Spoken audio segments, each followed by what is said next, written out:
Competitive math মানেই হচ্ছে সংখ্যা নিয়ে খেলা। তো আজকের ক্লাসে আমরা এই বিভিন্ন ধরনের সংখ্যা অর্থাৎ সংখ্যার যে শ্রেণী বিভাজন রয়েছে সেই সংখ্যার শ্রেণী বিভাজন নিয়ে আলোচনা করব। এই চ্যাপ্টারটা হচ্ছে নাম্বার সিস্টেমের একটা পার্ট। তো আমরা এর হচ্ছে বেসিক বিষয়গুলি আজকের ক্লাসে জেনে নেব এবং পরবর্তী ক্লাসে এই রিলেটেড যে সমস্ত কোশ্চেনগুলি তোমাদের বিভিন্ন কম্পিটিটিভ পরীক্ষা এসে থাকে সেই ধরনের কোশ্চেন নিয়ে ডিসকাস করব। তো চলো শুরু করি।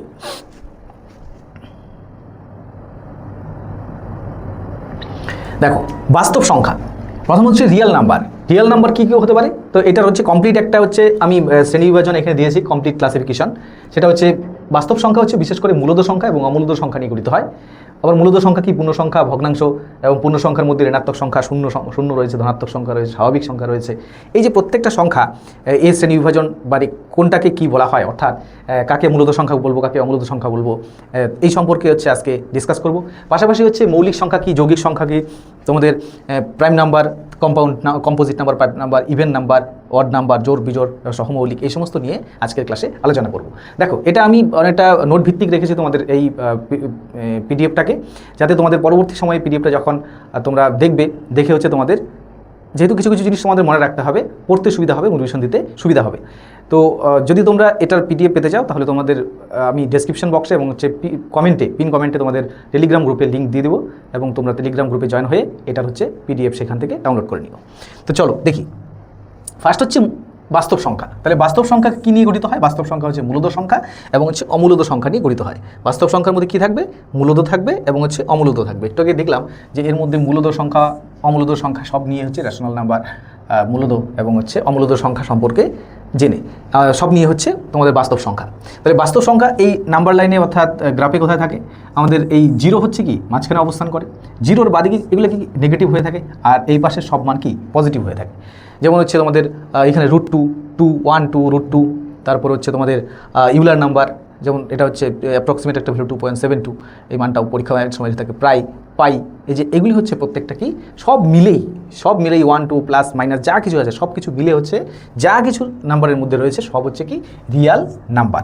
দেখো কী কী উদাহরণ এখানে দেওয়া আছে। মূলদ সংখ্যার মধ্যে পূর্ণ সংখ্যা হতে পারে, স্বাভাবিক সংখ্যা হতে পারে, পূর্ণ সংখ্যা হতে পারে, মূলদ সংখ্যা হতে পারে, অমূলদ সংখ্যা হতে পারে, অর্থাৎ সব সংখ্যা মিলেই কী হয়ে থাকে বা রিয়াল নাম্বার বা বাস্তব সংখ্যা হয়ে থাকে। তাহলে এই সমস্ত এক্সাম তোমরা একটু দেখে নিও, এক্সাম্পল দেওয়া আছে। দেখো, ফার্স্ট হচ্ছে মূলদ সংখ্যা বা রেশনাল নাম্বার। তাহলে মূলদ সংখ্যা বা রেশনাল নাম্বার কি? এখানে বলা আছে, দেখো, P/Q আকারে যাকে প্রকাশ করা যায়, অর্থাৎ যে সংখ্যাকে P/Q আকারে, P/Q বাই মানে কি ভগ্নাংশ, অর্থাৎ ভগ্নাংশ হিসেবে যাকে প্রকাশ করা যায়। তো এখন কিন্তু এইখানে কিউ এর মান কখনোই কি হবে না, জিরো হবে না। কিউ এর মানকে কখনোই কিন্তু জিরো হিসেবে ধরা যাবে না। তাহলে Q not equal to zero, অর্থাৎ আমাদের কখনোই 1/0 এটা বলতে পারি না। আমরা বলতে পারি 0/1 বলতে পারি, কিন্তু 1/0 কিন্তু বলা যাবে না। তাহলে এটা হচ্ছে কি মূলদ সংখ্যা। তাহলে এর বৈশিষ্ট্যটা কি? P/Q আকারে প্রকাশ করা যায়। প্রতিটি পূর্ণ সংখ্যাই কি অবশ্যই মূলদ সংখ্যা, কারণ যে কোনো পূর্ণ সংখ্যা, আমি ধরলাম একটা পূর্ণ সংখ্যা হচ্ছে 4, তাহলে 4 ইকুয়াল টু কি লিখতে পারি? 4/1, 4/1 ইকুয়াল টু 4, তাহলে P/Q আকারে প্রকাশ করা যাচ্ছে। যেমন এখানে 5 দেওয়া আছে, 5 ইকুয়াল টু 5/1। তাহলে এইগুলি অর্থাৎ প্রত্যেকটা পূর্ণ সংখ্যায় কী হবে? মূলদ সংখ্যা। এই ইনফরমেশনগুলি ধরে ধরে কিন্তু তোমাদের কোশ্চেন এসে থাকে, তাই প্রত্যেকটা ইনফরমেশন কিন্তু তোমরা মনে অবশ্যই রাখবে। দেখো, দুটি মূলদ সংখ্যার মাঝে অসংখ্য মূলদ সংখ্যা থাকে, এটা একটা ভেরি ভেরি ইম্পর্টেন্ট একটা তোমাদের বিষয়। সেটা হচ্ছে দুটি মূলদ সংখ্যার মাঝে কি থাকবে? অসংখ্য হচ্ছে মূলদ সংখ্যা থাকতে পারে। তাই দুটো মূলদ সংখ্যার মাঝে কি থাকতে পারে? অসংখ্য মূলদ সংখ্যা থাকতে পারে। দেখো, তো তোমাদের এই মূলদ সংখ্যা কি? একটা হচ্ছে দশমিকে হয়ে থাকে, একটা হচ্ছে রিকারিং ডেসিমেলে হয়ে থাকে। এই উদাহরণ তোমাদের এখানে দেওয়া আছে, দেখে নেবে। দেখো, টার্মিনেটিং ডেসিমেল বা সসীম, যেরকম আমরা যদি দশমিক অংশ শেষ হয়ে যায়, যেখানে হচ্ছে 1/2, 1/2 লিখলে কী হবে? 1কে 2 দিয়ে ভাগ করলে কত আসে না? 0.5 আসে। অর্থাৎ এটা কি দশমিক আসলেও একটা সময় পর ভাগ মিলে যায়। আবার 3/4 করলে কত আসে? আমাদের 0.75 আসছে। তার মানে একটা সময় পর কী হচ্ছে? ভাগটা মিলে যাচ্ছে। ঠিক আছে, তাহলে যেগুলি মিলে যায় তাকে বলা হয় সসীম মূলদ সংখ্যা বা টার্মিনেটিং ডেসিমাল। ঠিক আছে, সসীম মূলদ সংখ্যা। আবার কি রেকারিং যে সমস্ত সংখ্যাগুলি থাকে, রেকারিং ডেসিমেলগুলিও কি হয়ে থাকে না মূলদ সংখ্যা হয়ে থাকে। রেকারিং বলতে কোনগুলি? যেগুলি হচ্ছে পুনরাবৃত্ত হয়। যেমন 1/3 লিখতে গেলে আমাদের কি আসবে? 0.333333, এটা কখনোই ভাগ মিলবে না, চলতে থাকবে। তাহলে যখন একই নাম্বার, সেম নাম্বার রিপিট হতে থাকে তখন আমরা কি বলে থাকি? তাকে বলা হয় কি রেকারিং নাম্বার। ঠিক আছে, বা পুনরাবৃত্ত নাম্বার বা হচ্ছে পুনরাবৃত্তির সংখ্যা। যাই হোক, তাহলে 2/11কে কী লিখতে পাচ্ছি? 2/11কে যেমন 0.181818 আবার ভাগ করলে 1818 এগুলি চলতেই থাকবে। তাহলে এরকম যদি, অর্থাৎ যদি রেকারিং হয়ে থাকে বা হচ্ছে পরপর একই সংখ্যা আসতে থাকে, তখন সেটাকে আমরা রেকারিং ডেসিমেল বলে থাকি বা আবৃত্ত সংখ্যা বলে থাকি। সেই আবৃত্ত সংখ্যা কী হয়ে থাকে? আমাদের মূলত সংখ্যার মধ্যে পড়বে, এবং যেগুলি হচ্ছে কী হয়ে থাকে? সসীম হয়ে থাকে। অর্থাৎ ব্যাপারটা হচ্ছে যে আমাদের মূলত সংখ্যা মানে কি? একটা ভগ্নাংশ হিসেবে, অর্থাৎ p/q আকারে প্রকাশ করছি, মানে ভগ্নাংশ হিসেবে প্রকাশ করছি। তাহলে ভগ্নাংশ মানে কি? এটাকে দশমিকে চেঞ্জ করা যায়। দশমিকে চেঞ্জ হলেই হবে না, যে দুই ক্ষেত্রে আমরা সেটাকে মূলত সংখ্যা বলে থাকবো। একটা হচ্ছে যেটা কি আমাদের ভাগ মিলে যাবে, আর একটা কি যেটার ক্ষেত্রে কি হবে? আমাদের পুনরাবৃত্ত হবে। ঠিক আছে? অর্থাৎ দেখা গেলো যে কোনো একটা সংখ্যা ভাগ করতে গিয়ে 0.325 তারপর 6 7 এরকমভাবে আসছে, কিন্তু ভাগ মিলছে না। সেই ক্ষেত্রে কিন্তু আমরা এটাকে মূলত সংখ্যা বলবো না, এটাকে আমরা কিন্তু মূলত সংখ্যা বলবো না। কী হতে হবে? মানে রিপিট হতে হবে, অর্থাৎ একই সংখ্যা বারবার করে আসতে থাকতে হবে, তাকেই আমরা কি বলবো? মূলত সংখ্যা বলবো। দেখো, তাহলে সেই সংখ্যা, অর্থাৎ যার কি হচ্ছে না এরকম ভাগ মিলছে না, ঠিক আছে? অর্থাৎ আমাদের কি ভাগ মিলছে না বা দশমিকের পরে একই সংখ্যা আসছে না, অর্থাৎ পুনরাবৃত্ত সংখ্যা আসছে না, কি হচ্ছে? চেঞ্জ হয়ে যাচ্ছে বারবার করে। তাহলে সেই সংখ্যাগুলিকে বলবো আমরা হচ্ছে অমূলত সংখ্যা। কি সংখ্যা? অমূলত সংখ্যা বলবো। যেমন দেখো √2কে যদি আমরা করি 0.414 চলতেই থাকবে, এটা 1414 আসলো, তারপর আবার চেঞ্জ হয়ে যাচ্ছে। এটা এখন দেখুন পাইয়ের ভ্যালু কত? আমাদের প্রায়, এই চিহ্নটা কি? প্রায় চিহ্ন, কারণ ভাগ মিলছে না তো, তাহলে এটা প্রায় বলা হয়েছে। এটা কি? নট ইকুয়াল, ঠিক আছে? এখানে দেখো 3.1415 চলতেই থাকছে।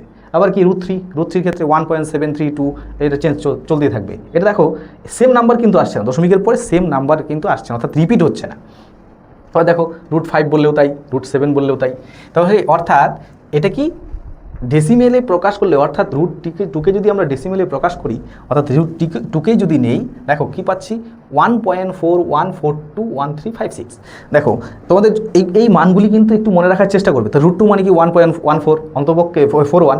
এই যে অন্তপক্ষে তোমাদের এই দুটো ডিজিট পর্যন্ত কিন্তু মনে রাখার চেষ্টা করবে। পাইয়ের ভ্যালু কত? 3.14। তারপর হচ্ছে কত? √3 কত? আমাদের √3 হচ্ছে 1.73। ইউলার নাম্বার, যেটাকে ইউলার নাম্বার কত? 2.71। এই ভ্যালুগুলি কিন্তু হয়ে থাকে। অর্থাৎ এই ক্ষেত্রে কি হচ্ছে না, আমাদের ভাগ মিলছে না বা পুনরাবৃত্ত হচ্ছে না, অর্থাৎ আবৃত্ত সংখ্যা নয়, অর্থাৎ রিপিট হচ্ছে না। ঠিক আছে? তাহলে সেগুলি কী বলবো? আমরা অমূলত সংখ্যা বলে থাকবো। ঠিক আছে? তাহলে সেগুলোকে কী বলে থাকে? অমূলত সংখ্যা বলে থাকে। আচ্ছা, তো অমূলত সংখ্যা আশা করি ক্লিয়ার তোমাদের কাছে, যে অমূলত সংখ্যার সাথে অমূলত সংখ্যা কী হয়ে থাকে? এর দশমিক রূপ কী হয়ে থাকে না? অসীম হয়ে থাকে, অর্থাৎ দশমিক রূপ কখনোই কী হয় না? শেষ হয় না। ঠিক আছে? এবং অনাবৃত্ত হয়ে থাকে, মানে নন রেকারিং হয়ে থাকে, অর্থাৎ এগুলি কি একটার পর একটা সংখ্যা চেঞ্জ হতে থাকে, সেম সংখ্যা দশমিকের পরে আসে না। ঠিক আছে? তাহলে এই হলো দুটো ডিফারেন্স তোমাদের মূলত সংখ্যা এবং অমূলত সংখ্যা। নেক্সট হচ্ছে পূর্ণ সংখ্যা। পূর্ণ সংখ্যা কি? ইন্টিজার। তাহলে পূর্ণ সংখ্যা কাকে বলবো? এখানে মনে রাখবে ধনাত্মক পূর্ণ সংখ্যা হয়ে থাকে, আবার কি ঋণাত্মক পূর্ণ সংখ্যা এবং শূন্য সব কিছু মিলে হয়ে থাকে পূর্ণ সংখ্যা। অর্থাৎ আমরা যদি সংখ্যা রেখায় দেখি, তাহলে সংখ্যা রেখায় দেখলে 0 কোথায়? মাঝখানে অবস্থান করছে। 0 থেকে এই পাশে কি বা পাশেগুলিকে আমরা কি বলে থাকি? 0 থেকে এদিকের সংখ্যাগুলিকে মাইনাস হিসেবে ধরে থাকি, আর এই পাশেগুলি কি? প্লাস হিসেবে। অর্থাৎ 0 থেকে এই পাশের সংখ্যা অর্থাৎ প্লাস, আর ওইদিকে সংখ্যা কি? মাইনাস। অর্থাৎ এই যে 0 প্লাস মাইনাস যে কোনো সংখ্যা, সেই সংখ্যাগুলিকে কি বলবো আমরা? পূর্ণ সংখ্যা বলে থাকবো। কী সংখ্যা বলে থাকবো? পূর্ণ সংখ্যা বা ইন্টিজার। ঠিক আছে? তাহলে দেখো 0 একমাত্র পূর্ণ সংখ্যা, তাহলে যার কি ধনাত্মকও নয় ঋণাত্মকও নয়, 0 হচ্ছে কি মাঝখানে অবস্থান করছে। ঠিক আছে? এবং এর মনে রাখবে এইখানে কি দশমিক মান থাকবে না বা ভগ্নাংশ থাকবে না, কারণ কথাটাতেই তো বলা আছে পূর্ণ সংখ্যা। পূর্ণ সংখ্যা ফ্র্যাকশন মানে কি? দশমিক মানে কি? অর্থাৎ এটাকে কি করা হয়েছে না? ভাগ করা হয়েছে বা একটা পার্ট নেওয়া হয়েছে। তাহলে এই ক্ষেত্রে কি থাকবে না? আমাদের পূর্ণ সংখ্যা যেহেতু বলা আছে, অর্থাৎ প্লাস হতে পারে মাইনাস হতে পারে, সেটা বিষয় নয়, কিন্তু কি রাখা যাবে না? ভগ্নাংশ বা দশমিক সংখ্যা কিন্তু হতে পারে না। আশা করি তোমাদের ক্লিয়ার। ধনাত্মক পূর্ণ সংখ্যা, ঋণাত্মক পূর্ণ সংখ্যা 0 এবং হচ্ছে ধনাত্মক পূর্ণ সংখ্যা সব কিছু মিলিয়ে কি হয়ে থাকে? ইন্টিজার বা পূর্ণ সংখ্যা হয়ে থাকে। দেখো এই ক্ষেত্রে 0 নিয়ে একটা গল্প রয়েছে। তো 0 নিয়ে অনেকের কনফিউশন হয়, চলে 0টা কি? 0কে আমরা কোন সংখ্যা বলবো? ঠিক আছে? পূর্ণ সংখ্যা তো বুঝলাম, যে 0কে কী বলবো? আমরা পূর্ণ সংখ্যা বলবো। এবার দেখো প্রাকৃতিক সংখ্যা বলবো কি না? প্রাকৃতিক সংখ্যা বা ন্যাচারাল নাম্বার না, ন্যাচারাল নাম্বার কিন্তু 0 নয়। 0 হচ্ছে ন্যাচারাল নাম্বার নয়। তারপর দেখো সমগ্র সংখ্যা বা হোল নাম্বার বলবো কিনা, অবশ্যই এটাকে আমরা কি বলবো, একটা হোল নাম্বারের মধ্যে ফেলবো বা সমগ্র সংখ্যার মধ্যেই কিন্তু জিরোকে ইনক্লুডিং করা হয়। পূর্ণ সংখ্যা কিনা একটু আগে দেখলাম, অবশ্যই জিরো কি পূর্ণ সংখ্যা, কারণ জিরো থেকে আমাদের -2 -1, ঠিক আছে, এদিকে হচ্ছে তোমাদের কি রয়েছে +1 +2, এগুলি সব কিছু মিলিয়ে কী হয় পূর্ণ সংখ্যা হয়ে থাকে। তাহলে দেখা যাচ্ছে যে আমাদের পূর্ণ সংখ্যার মধ্যেই জিরোকে ফেলতে পারছি। এবার কি মূলত সংখ্যার মধ্যে, অবশ্যই মূলত সংখ্যার মধ্যে জিরো। কেন জিরোকে মূলত সংখ্যা বলা হয়? কারণ মূলত সংখ্যা মানে কি p/q আকারে প্রকাশ করা যাবে। এবার কিউ কি, কিউ এর মান জিরো হবে না, কিন্তু পি এর মান তো জিরো হতে পারে। তাহলে 0/1 কিউ এর মান কি আমরা 1 ধরলাম, তাহলে 0/1 = কত হচ্ছে আমাদের জিরো হচ্ছে। তাহলে অর্থাৎ জিরোকে আমরা এই হিসেবে প্রকাশ করতে পারি, তাই কি না? তাহলে p/q অর্থাৎ 0/1 = 0, অর্থাৎ জিরোকে আমরা কি রেশনাল নাম্বার মূলত সংখ্যার মধ্যে ফেলতে পারি। ঠিক আছে, ওকে। নেক্সট দেখো অমূলত সংখ্যা কিনা, মূলত হলে অবশ্যই অবমূলত হবে না। নেক্সট রয়েছে বাস্তব সংখ্যা কিনা, রিয়েল নাম্বার কিনা, অবশ্যই এটা কি একটা বাস্তব সংখ্যা অর্থাৎ এই সংখ্যাগুলির মধ্যে পড়ছে। ধনাত্মক সংখ্যা কি, অবশ্যই পজিটিভ। ধনাত্মক সংখ্যা কি তোমাদের এটা অবশ্যই ধনাত্মক নয়, ঋণাত্মক নয়। জিরো কি, অর্থাৎ আমরা যখন দেখলাম যে এটা হচ্ছে এমন একটা পূর্ণ সংখ্যা যেটা কি ধনাত্মকের মধ্যেও পড়ছে না, ঋণাত্মকের মধ্যেও পড়ছে না। জোড় সংখ্যা কিনা, এটা মনে রাখবে, জিরোকে জোড় সংখ্যা হিসেবে ধরা হয়। জিরোকে কোন সংখ্যা হিসেবে ধরা হয়? জোড় সংখ্যা হিসেবে ধরা হয়। ঠিক আছে, জিরো কি একটা জোড় সংখ্যা। তাহলে এই কয়েকটা পয়েন্ট কিন্তু মনে রাখবে। এই পয়েন্ট থেকে তোমাদের কম্পিটিটিভ পরীক্ষায় কিন্তু কোশ্চেন এসে থাকে যে জিরো অ্যাকচুয়ালি কী ধরনের সংখ্যা। তাহলে জিরো হচ্ছে আমরা পাচ্ছি হচ্ছে সমগ্র সংখ্যার মধ্যে, ইন্টিজারের মধ্যে, রিয়াল নাম্বারের মধ্যে এবং হচ্ছে ইভেন নাম্বার বা জোড় সংখ্যার মধ্যে আমরা কাকে ধরবো, এটাকে আমরা জিরোকে ধরে থাকবো। ওকে, আচ্ছা। নেক্সট দেখো এবার কি ন্যাচারাল নাম্বার বা স্বাভাবিক সংখ্যা। তো স্বাভাবিক সংখ্যা কোনগুলি? আমরা যে পূর্ণ সংখ্যাগুলি দেখলাম, একটা দেখলাম ধনাত্মক, ঋণাত্মক। ঠিক আছে, ধনাত্মক যে পূর্ণ সংখ্যাগুলি রয়েছে অর্থাৎ 1 2 3 4 যেগুলি রয়েছে সেগুলিকেই আমরা বলছি হচ্ছে স্বাভাবিক সংখ্যা। তাহলে ধনাত্মক পূর্ণ সংখ্যাগুলি স্বাভাবিক সংখ্যা, যেমন 1 2 3 4 5 এগুলি হচ্ছে প্রত্যেকটা স্বাভাবিক সংখ্যা। ঠিক আছে, যেগুলিকে আমরা কাউন্টিংয়ের জন্য ব্যবহার করা হয়ে থাকে। তাহলে এগুলোকে কাউন্টিং নাম্বারও বলা হয়ে থাকে, গণনা সংখ্যা বা কাউন্টিং নাম্বারও বলা হয়ে থাকে। ঠিক আছে, দেখো সবচেয়ে ছোটো নাম্বার কি, অবশ্যই এটা কি স্মলেস্ট নাম্বার হবে 1, আর সবচেয়ে ছোটো স্বাভাবিক সংখ্যা 1। এই ইনফরমেশনগুলি দেওয়া আছে। এই সংখ্যাগুলি কি অসীম, অর্থাৎ এর কোনো নাম্বার কাউন্টিংয়ে কোনো দিন শেষ হবে না। এটা কি অবশ্যই ধনাত্মক হবে এবং এটা ধনাত্মক এবং পূর্ণ সংখ্যা। ভগ্নাংশ বা দশমিক নয়, কারণ কাউন্টিংয়ের বেলা কি আমরা ভগ্নাংশ বা দশমিককে ইউজ করি না 1 2 3 4 কাউন্ট করতে গিয়ে। এটা কি আরেকটা বৈশিষ্ট্য দেখা আছে, যোগ এবং গুণফল আবার স্বাভাবিক সংখ্যা হয়। অর্থাৎ দুটি ধনাত্মক সংখ্যা যদি নিই আমরা, যোগফল কত আসবে 7। তাহলে 7টাও কি অবশ্যই যোগফলটা কি হচ্ছে ধনাত্মক সংখ্যা হচ্ছে। আবার কি যদি আমরা 5 × 2 করি তাহলে কত হয়ে যাচ্ছে আমাদের 10 হয়ে যাচ্ছে। তাহলে 10টা কি অবশ্যই একটা কি ধনাত্মক তোমাদের স্বাভাবিক সংখ্যা, এটা হচ্ছে স্বাভাবিক সংখ্যা হয়ে থাকে। কিন্তু আমি যদি দেখি 2 - 5, দেখো 2 - 5 করলে -3 চলে আসবে। তাহলে -3 যখন চলে আসছে তাহলে সেটা কিন্তু আমাদের কি স্বাভাবিক সংখ্যার মধ্যে ফেলা হয় না। ঠিক আছে, তাহলে আমাদের কি অর্থাৎ যোগের ক্ষেত্রে এবং গুণের ক্ষেত্রে দুটো স্বাভাবিক সংখ্যা গুণ করে এবং যোগ করে স্বাভাবিক সংখ্যা পাওয়া সম্ভব, কিন্তু হচ্ছে বিয়োগ করে কি স্বাভাবিক সংখ্যা সবসময় আমরা যে পাবো তার কোনো নিশ্চয়তা কিন্তু নেই। আচ্ছা, নেক্সট হচ্ছে হোল নাম্বার বা অখণ্ড সংখ্যা। ঠিক আছে, সব স্বাভাবিক সংখ্যা এবং হচ্ছে শূন্য মিলে এইখানে আগের যে ন্যাচারাল নাম্বারগুলি রয়েছে ন্যাচারাল নাম্বারের সাথে একটা সংখ্যা যোগ হয়ে যাচ্ছে, সেটা হচ্ছে 0।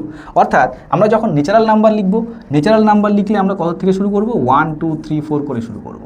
আর যখন হোল নাম্বার লিখব, হোল নাম্বার লিখলে আমরা 0 1 2 থেকে 3 থেকে এরকমভাবে চলতে থাকবো। ঠিক আছে, তাহলে এই হচ্ছে ডিফারেন্স, যার হচ্ছে 0 ইনক্লুডিং থাকবে আর এর ক্ষেত্রে 0 থাকবে না। তাহলে এর যে বৈশিষ্ট্যগুলি আছে সেগুলি একটু তোমরা দেখে নিও। এইখানে তোমাদের এই বিষয়টা আমি এর আগেও ডিসকাস করে দিয়েছি, তোমরা নোটসে দিয়ে দিয়েছি, দেখে নিও। এবার দেখো মৌলিক সংখ্যা বা প্রাইম নাম্বার। প্রাইম নাম্বার কি? প্রাইম নাম্বার হচ্ছে যার হচ্ছে কি থাকবে, কেবলমাত্র দুটি উৎপাদক থাকবে। যার দুটি উৎপাদক থাকবে। ব্যাপারটা এরকম নয় যে যাকে ভাগ আমরা ছোটোবেলায় শিখেছি 1 এবং ওই সংখ্যা দিয়ে ভাগ করা যায় তাকে হচ্ছে মৌলিক সংখ্যা বলে, ব্যাপারটা সেরকম নয়। যার কি থাকবে, দুটো উৎপাদক থাকবে। যেমন ধরো 2কে ভাঙলে আমরা কি পেতে পারি, দুটো উৎপাদক 1 এবং 2। অর্থাৎ উৎপাদক মানে কি, যে সমস্ত সংখ্যা দিয়ে ওই সংখ্যাকে ভাগ যায়। 3কে বললে আমরা কি বলতে পারি, 1 এবং 3। দেখো 2-এর বেশি কখনোই পাওয়া সম্ভব নয়। 11কেও ঠিক তাই, 1 এবং হচ্ছে 11। ঠিক আছে, তাহলে যার হচ্ছে কি থাকবে, দুটো উৎপাদক বা ফ্যাক্টর থাকবে, তাকে আমরা কি বলবো না, মৌলিক সংখ্যা বলবো। ঠিক আছে, তাহলে মৌলিক সংখ্যা সম্পর্কে কিছু ইনফরমেশন দেওয়া আছে। দেখো 1 মৌলিকও নয়, যৌগিক নয়, কারণ 1কে আমরা কি করতে পারি, দেখো 1ই তো পাচ্ছি, 1 × 1 1। তাহলে ওয়ানটা কি, আমরা কয়টা উৎপাদক পাচ্ছি? দুটো উৎপাদক তো পাচ্ছি না, ওয়ান কি একটাই তো সংখ্যা। তাহলে যেহেতু দুটো উৎপাদক পাচ্ছি না, তাহলে একে আমরা কি বলবো? মৌলিক সংখ্যা বলবো না। ওয়ান কি মৌলিক নয়, কারণ এর একটি মাত্র উৎপাদক শুধু কি ওয়ান। সবচেয়ে ছোট, তাহলে সবচেয়ে ছোট প্রাইম নাম্বার কোনটা আসবে? টু। ওয়ানের পরে দেখো সব থেকে ছোটো প্রাইম নাম্বারটা কি আসছে? টু আসছে। আর একমাত্র জোড় মৌলিক সংখ্যা, দেখো যে কোনো মৌলিক সংখ্যা, যে কোনো জোড় সংখ্যা যেমন 4, 6, 8, প্রত্যেকটা জোড় সংখ্যা কি বলো তো? এগুলি হচ্ছে যৌগিক সংখ্যা, মৌলিক সংখ্যা কিন্তু নয়, কারণ 2-এর বেশি উৎপাদক থাকবে। যদি আমরা 4কে বলি 1, 2 এবং আমরা কি পাচ্ছি? 4 পাচ্ছি। 6কে বললে আমরা 1 পাচ্ছি, 2 পাচ্ছি, 3 পাচ্ছি, 6 পাচ্ছি। তাহলে 2-এর বেশি উৎপাদক কিন্তু থেকে যাচ্ছে। যে কোনো জোড় সংখ্যাকে ভাঙো, কিন্তু একমাত্র জোড় সংখ্যা যেটা হচ্ছে মৌলিক সংখ্যা, সেটা হচ্ছে কি না? 2। 2 হচ্ছে একমাত্র যৌগিক সংখ্যা, যেটা হচ্ছে কি হয়ে থাকে? একমাত্র জোড় সংখ্যা, যেটা হচ্ছে কি হয়ে থাকে না? মৌলিক হয়ে থাকে। আরও কিছু ইনফরমেশন দেওয়া আছে, দেখো 1 থেকে 100 পর্যন্ত মৌলিক সংখ্যার সংখ্যা 25টি, বিভিন্ন অনলাইনের অনেক সময় কোশ্চেন এসে থাকে। 1 থেকে 50 পর্যন্ত রয়েছে 15টি। পরপর দুটি মৌলিক সংখ্যার পার্থক্য, এখানে একটা ইম্পর্টেন্ট বিষয়, পরপর দুটি মৌলিক সংখ্যার পার্থক্য যখন কি হয়ে থাকে না? 2 হয়ে থাকে, তখন তাকে আমরা কি বলে থাকি? টুয়াইন প্রাইম বলে থাকি বা টুইন প্রাইম বলে থাকি। ঠিক আছে, যমজ মৌলিক সংখ্যা যাকে বলা থাকে। যেমন 11, 13, দেখো 11 এবং 13 দুটোই কি মৌলিক সংখ্যা, এবং 11, 13 এরা কি পরস্পর মৌলিক সংখ্যা তো বটেই, পাশাপাশি এদের মধ্যে যে ডিফারেন্সটা রয়েছে, ডিফারেন্সটা কত না? 2। ঠিক আছে, সেরকম 17, 19 এদের মধ্যে ডিফারেন্স কত রয়েছে? 2। আবার বলতে পারি 3, 5 বলতে পারি, তাহলে 3, 5-এর মধ্যে ডিফারেন্স কত রয়েছে না? 2 রয়েছে। তাহলে এগুলি হচ্ছে প্রত্যেকটাই কি আমাদের যমজ মৌলিক সংখ্যা। ওকে, নেক্সট যৌগিক সংখ্যা। তাহলে যেগুলি মৌলিক নয় সেগুলি যৌগিক, অর্থাৎ 2-এর বেশি কি থাকতে হবে? যার ফ্যাক্টর থাকতে হবে। 2-এর বেশি যার উৎপাদক থাকবে তাকে বলবো আমরা যৌগিক সংখ্যা। ঠিক আছে, এক হচ্ছে মনে রাখবে যৌগিকও নয় মৌলিকও নয়। তাহলে যার হচ্ছে 2-এর বেশি উৎপাদক থাকবে তাকে বলা হয় যৌগিক সংখ্যা। কি বলা হয়? 2-এর বেশি উৎপাদক। যেমন আমরা যদি 6কেই নিয়ে থাকি, তাহলে 6-এর উৎপাদকগুলি কী পাবো? 1 দিয়ে ভাগ করা যায়, 2 দিয়ে যাচ্ছে, 3 দিয়ে যাচ্ছে, আবার কি 6 দিয়ে যাচ্ছে। তাহলে আমাদের কয়টা মৌলিক সংখ্যা পেলাম? আমাদের কয়টা উৎপাদক পেলাম? 4টি উৎপাদক পেলাম। তাহলে এটাকে কি বলবো থাকবো? আমরা কম্পোজিট নাম্বার বা যৌগিক সংখ্যা বলে থাকবো। তাহলে ঠিক তাই, তাহলে যৌগিক সংখ্যার কি সব থেকে ছোটো মৌলিক সংখ্যাগুলি গুণফল হয়ে ভেঙে যায়। আমি দেখলাম যে কোনো যৌগিক সংখ্যাকে মৌলিক সংখ্যার গুণফল হিসেবে ভাঙা যাচ্ছে। ঠিক আছে, যাই হোক, তো সবচেয়ে ছোটো যৌগিক সংখ্যা কত? 4। ওকে, আর কারণ 1 কি? 1 হচ্ছে মৌলিকও নয় যৌগিকও নয়। মনে রাখবে 1টাকে মৌলিক ও যৌগিক কোনোটাকেই ফেলা হয় না, কারণ এর হচ্ছে একটাই উৎপাদক থাকবে। মৌলিক সংখ্যা হওয়ার জন্য 2টো উৎপাদক দরকার, যৌগিক সংখ্যা হওয়ার জন্য 3টে উৎপাদক দরকার। তাহলে 1-এর ক্ষেত্রে যেহেতু একটাই উৎপাদক পাচ্ছি, তার জন্য এটাকে কি আমরা কি সংখ্যা বলবো না? হচ্ছে মৌলিকও নয় যৌগিকও নয়। 2 দেখো মৌলিক সংখ্যা, 3 কি মৌলিক সংখ্যা, 4 কি? দেখো 4 হচ্ছে আমাদের প্রথম সংখ্যা যার 3টা উৎপাদক পাবো। তাহলে প্রথম ছোট যৌগিক সংখ্যা কত? 4। সবচেয়ে ছোট যৌগিক সংখ্যা কত? অবশ্যই 4। আর সবচেয়ে ছোট বিজোড় যৌগিক সংখ্যা কত? 9। ঠিক আছে, এই ইনফরমেশনগুলি একটু তোমরা দেখে নিও, কি দেওয়া আছে। নেক্সট দেখো, এবার হচ্ছে জোড় সংখ্যা এবং বিজোড় সংখ্যা, ইভেন নাম্বার এবং হচ্ছে অড নাম্বার। দেখো জোড় সংখ্যা কি তোমরা প্রত্যেকেই জানো, যার শেষে কি থাকবে? 0, 2, 4, 6 এবং 8 থাকবে। তাকে আমরা কি বলে থাকবো না? জোড় সংখ্যা বলে থাকবো। কত থাকবে? 2, 0, 2, 4, 6, 8 ইত্যাদি থাকবে, তাকে বলবো হচ্ছে জোড় সংখ্যা। এটা তোমরা ছোটোবেলায় অনেক কিছু, এগুলো বিজোড় সংখ্যা কি সেটাও সম্পর্কে তোমার ধারণা আছে। অর্থাৎ কি থাকবে? 1, 3, 5, 7, 9 থাকবে, তাকে বিজোড় সংখ্যা বলে থাকবে। এবার দেখো এখানে বিষয়, এখানে হচ্ছে যোগ বা বিয়োগের ক্ষেত্রে যদি জোর করা হয়, অর্থাৎ জোড় সংখ্যা এবং জোড় সংখ্যা যদি যোগ করা হয়, দেখা গেলো 6 প্লাস কি করা হলো? 8। তাহলে 6 + 8 কত? 14। তাহলে দুটোই জোড় সংখ্যা, কি আসবে অ্যান্সারটা? আলটিমেটলি জোড় সংখ্যাই আসবে। এবার কি যদি বিয়োগ করা হয়, অর্থাৎ 8 - 6 যদি করা হয়, তাহলে কত আসছে বলো? 2। তাহলে 2টা কি? অবশ্যই একটা জোড় সংখ্যা। অর্থাৎ দুটি জোড় সংখ্যাকে যোগ করো বা বিয়োগ করো, আলটিমেট অ্যান্সারটা কি আসবে? জোড়ই আসবে। আবার কি দেখো, দুটো যদি বিজোড় সংখ্যাকে আমরা যোগ করি, যদি দুটো বিজোড় সংখ্যাকে যোগ করি, তোমাদের 7 প্লাস হচ্ছে দেখা গেলো তোমাদের 3, তাহলে আসলো কত? 10। তাহলে 10টা কি? জোড়। আবার দেখো দুটো বিজোড় সংখ্যাকে যদি আমরা বিয়োগ করি, তাহলে কত হচ্ছে? 4। অর্থাৎ জোড় সংখ্যা হোক বা দুটো বিজোড় সংখ্যা, দুটো জোড় সংখ্যা বা দুটো বিজোড় সংখ্যা যোগ করো অথবা বিয়োগ করো, আলটিমেট রেজাল্টটা কি আসবে? আমাদের জোড় সংখ্যা কিন্তু আসবে। এটা একটু মনে রাখবে। আবার কি এবার দেখলাম, এবার কি গুণের ক্ষেত্রে, যদি গুণের ক্ষেত্রে কী হতে পারে?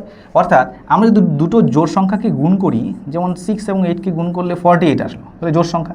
এবার দুটো যদি বিজোড় সংখ্যাকে গুণ করি, 3 সাথে কত? 21। দেখো গুণ করলে কি চলে আসে? গুণ করলে বিজোড় সংখ্যা চলে আসে। তাহলে দুটো জোড় সংখ্যাকে গুণ করলে জোড় সংখ্যা আসবে, দুটো বিজোড় সংখ্যাকে গুণ করলে আমাদের বিজোড় সংখ্যা আসবে। নেক্সট দেখো, এবার আমরা পরে চলে যাই, সেটা হচ্ছে কো প্রাইম নাম্বার বা হচ্ছে সহমৌলিক সংখ্যা। সহমৌলিক সংখ্যা বা কো প্রাইম নাম্বার। কো প্রাইম নাম্বারটা কি? মনে রাখবে, যখন হচ্ছে দুটো সংখ্যার গসাগু কত হয়? 1 হয়। যদি গসাগুর কনসেপ্ট না থাকে, অর্থাৎ যদি দুটো সংখ্যাকেই এক ছাড়া অন্য কোনো সংখ্যা দিয়ে ভাগ না যায়, এক ছাড়া অন্য কোনো সংখ্যা দিয়ে ভাগ না যায়, তখন তাকে কী বলবো আমরা? সহমৌলিক সংখ্যা। যেমন 7 এবং হচ্ছে 9, 7 এবং 9, এই দেখো এই দুটো সংখ্যাকে 1 ছাড়া অন্য কোনো সংখ্যা দিয়ে কিন্তু ভাগ যাচ্ছে না, ঠিক আছে। আবার কত ধরতে পারি? 5 এবং 7 ধরতে পারি, 5, 7 ধরতে পারি, 11, 15 ধরতে পারি। 11 এবং 15 দেখো 1 ছাড়া অর্থাৎ অন্য কোনো সংখ্যা দিয়ে কিন্তু আমাদের ভাঙা যাবে না। আরেকটা কথা মনে রাখবে যে এই ক্ষেত্রে সহমৌলিক হওয়ার জন্য আমাদের একটাই শর্ত, সেই শর্তটা কি? অবশ্যই কি হতে হবে? এদের গসাগু 1 হতে হবে, অর্থাৎ দুটো সংখ্যাকে 1 ছাড়া অন্য কোনো সংখ্যা দিয়ে ভাঙা যাবে না, এটাই শর্ত। কিন্তু এই ক্ষেত্রে একটা মৌলিক একটা যৌগিক হতে পারে, কোনো সমস্যার কিছু নেই। আমাদের একটাই শর্ত যে দুটোকে কি মৌলিক হতে হবে, অর্থাৎ যে দুটো সংখ্যা আমরা নিব সেই দুটোকে কি মৌলিক হতে হবে না। যেমন আমি এক্ষেত্রে একটা সংখ্যা নিয়েছি 9, 9টা তো মৌলিক সংখ্যা নয়, যৌগিক সংখ্যা। কিন্তু শর্তটা কি? যে এদের গসাগু কত আসতে হবে না? 1 আসতে হবে। তাহলে এগুলিকে আমরা কিন্তু সহমৌলিক সংখ্যা বলবো। যেমন দেখো 8, 15 দুটোই কি? যৌগিক সংখ্যা, দুটোই যৌগিক সংখ্যা, কিন্তু গসাগু কত? 1। আবার দেখো 9, 16 দুটোই কি? যৌগিক সংখ্যা। আবার দেখো 14, 25 দুটোই কি? যৌগিক সংখ্যা, কিন্তু গসাগু কত? 1। আবার দেখো 7, 12টা কি? 7টা মৌলিক সংখ্যা, কিন্তু 12টা কি? যৌগিক সংখ্যা। বাট এদের কি একটাই শর্ত, সেটা হচ্ছে HCF কত আসতে হবে না? 1 আসতে হবে, ঠিক আছে। তাহলে আরও কিছু ইনফরমেশন তোমরা দেওয়া আছে, একটু দেখে নিও। ওকে, নেক্সট পারফেক্ট নাম্বার। এই ইনফরমেশনটা একটু জানা দরকার, অনেক সময় তোমাদের কোশ্চেন এসে থাকে যে পারফেক্ট নাম্বার কি। দেখো পারফেক্ট নাম্বারটা কি? মনে রাখবে, যে কোনো একটা সংখ্যাকে, এই যেখানে যেমন 6 বলা আছে, 6 সংখ্যাটাকে আমরা যদি ভাঙি তাহলে পাচ্ছি হচ্ছে উৎপাদকগুলি কি? 1 পাবো, 2 পাবো, 3 পাবো, আর কি পাবো না? 6 পাবো, ঠিক আছে। এবার দেখো ওই সংখ্যাটা বাদ দিয়ে, অর্থাৎ এই যে সংখ্যা আমরা 6কেই তো ভেঙেছি, বাকি যে উৎপাদকগুলি পেলাম কত? 1 + 2 + 3, এই উৎপাদকগুলির যোগফল দেখো আলটিমেট রেজাল্টটা কত আসে? 6ই আসে। যদি কোনো সংখ্যা এরকম হয়ে থাকে তখন তাকে আমরা কি বলে থাকি না? পারফেক্ট নাম্বার কিন্তু বলে থাকি। যেমন দেখো 6কে ভাঙলে 6 বাদে যে অঙ্কগুলি পাচ্ছি, মানে উৎপাদকগুলি পাচ্ছি, সেটা হচ্ছে 1 + 2 + 3। সেরকমই 28কে যদি আমরা ভাঙি, 28কে ভাঙলে আমরা 1 পাবো, 2 পাবো, 3 পাবো না, 4 পাবো, 7 পাবো, তাই কি না? নেক্সট কী পাবো? 14 পাবো। এবার দেখো তারপরে সংখ্যাটা কত চলে আসবে? 28 চলে আসবে। তো 28 আমরা ধরবো না, অর্থাৎ ওই সংখ্যাটাকে আমরা না ধরে বাকি যে উৎপাদকগুলি আছে সেগুলির যোগফল করব। এবার দেখো 14 আর 7 কত? 21, 21 আর 4 হচ্ছে তোমাদের 25, 25 2 হচ্ছে 27, 1 কত? 28। অর্থাৎ এটাও কি একটা পারফেক্ট নাম্বার। তাহলে পারফেক্ট নাম্বারগুলি একটু মনে রাখার চেষ্টা করবে। 6, 28, প্রথম পারফেক্ট নাম্বার হচ্ছে 6, পরে 28, পরে হচ্ছে 496, পরে হচ্ছে 8128, ঠিক আছে। তারপর তোমাদের কিছু বেসিক ইনফরমেশন দেওয়া আছে, সেগুলি তোমরা PDF থেকে দেখে নিও। তো যাই হোক, এই নাম্বার সিস্টেমের তোমাদের এই বেসিক বিষয়গুলি, অর্থাৎ এইগুলি তোমাদেরকে জানতেই হবে যে সহমৌলিক সংখ্যা কী, যৌগিক সংখ্যা কী, মৌলিক সংখ্যা কী, এগুলি সম্পর্কে তোমাদের কনসেপ্ট রাখতেই হবে, ঠিক আছে। তো তোমাদের যদি ক্লিয়ার না হয় আবার ভিডিওটা দেখো, পুনরায় দেখে হচ্ছে তোমরা এই বিষয়গুলি অবশ্যই ক্লিয়ার করে নিও। আমি পরপর হচ্ছে তোমাদের এই ক্লাসগুলি যেগুলি হচ্ছে কনসেপচুয়াল ক্লাস, সেগুলি হচ্ছে আস্তে আস্তে নিয়ে আসতে থাকবো তোমাদের। আমি চাচ্ছি যে তোমাদের যাতে হচ্ছে যারা হচ্ছে কম্পিটিটিভ পরীক্ষায় শুরু করছো আর কি, তাদের যাতে হচ্ছে শুরু থেকেই শুরু হয়, অর্থাৎ কোর কনসেপ্টটা তোমাদের তৈরি হয়। শুধুমাত্র কিছু কিছু শর্টকাট বা কিছু কিছু হচ্ছে উপরে উপরে ম্যাথ করে গেলেই হবে না, তোমাদের একটু যাতে তোমরা ডেপথে প্রবেশ করে বিষয়গুলিকে ভালোভাবে বুঝতে পারো, তার জন্য আমি হচ্ছে এই ক্লাসগুলি নিয়ে আসছি। তো যাই হোক, তোমাদের এই নাম্বার সিস্টেম নিয়ে আজকে আলোচনা করলাম। নাম্বার সিস্টেমের হচ্ছে তোমাদের বিভিন্ন ধরনের নাম্বার নিয়ে আলোচনা করলাম। তো পরের ক্লাসে এই বিষয়গুলির উপর ভিত্তি করে কম্পিটিটিভ পরীক্ষায় যে সমস্ত কোশ্চেন তোমাদের বিভিন্ন পরীক্ষায় এসছে বা যেগুলি আসতে পারে, সেই ধরনের কিছু কোশ্চেন নিয়ে আলোচনা করব। যাই হোক, ততক্ষণ অবধি ভালো থেকো। আর ভিডিওগুলি তোমাদের ভালো লাগলে লাইক শেয়ার অবশ্যই কমেন্ট করে জানিও।